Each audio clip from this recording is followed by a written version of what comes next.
Here's my forecast of what the G20 will agree out of April's meetings.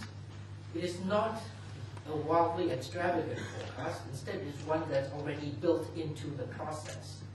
Out of the November 2008 meetings and subsequent discussions in the months since then, my guess is that 4 principal planks will inform the G20 meetings in April.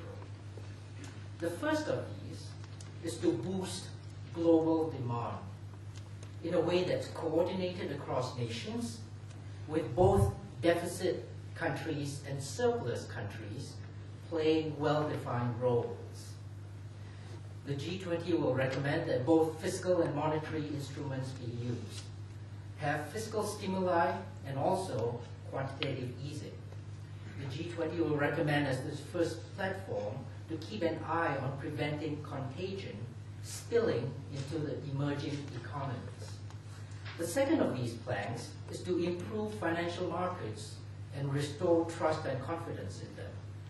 Okay, there will be specific proposals: build a better early warning system, provide transparency, improve supervision and cross-border regulation, raise management responsibility. All things surely as good as mom and apple pie. Third, strengthen world trade, steer clear of protectionism. Again, something that ought to be, from a world perspective, unambiguously good.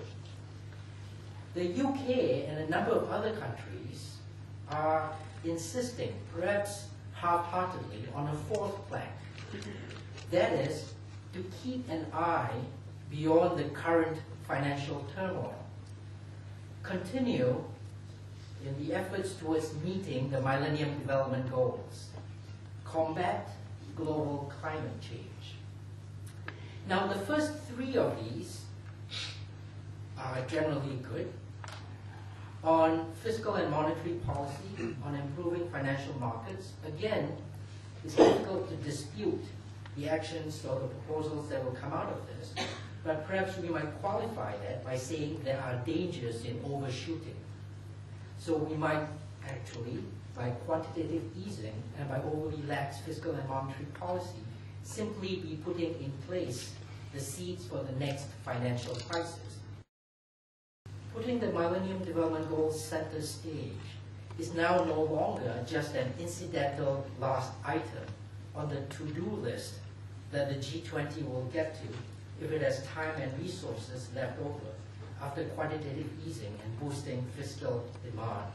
Instead, the Millennium Development Goals should here be interpreted as a mechanism to provide emerging nations, surplus countries, greater economic security. Emerging nations need to be made to feel engaged with international financial institutions. They need to be convinced that those institutions are on their side and will support them in the face of economic difficulties. The greater participation of emerging and surplus countries in the G20 as opposed to the G7 is a massive step in the right direction. So, in addition to all the other sensible things that the G20 should go about doing, providing greater global participation to the emerging countries ought to be high on their agenda. Thank you.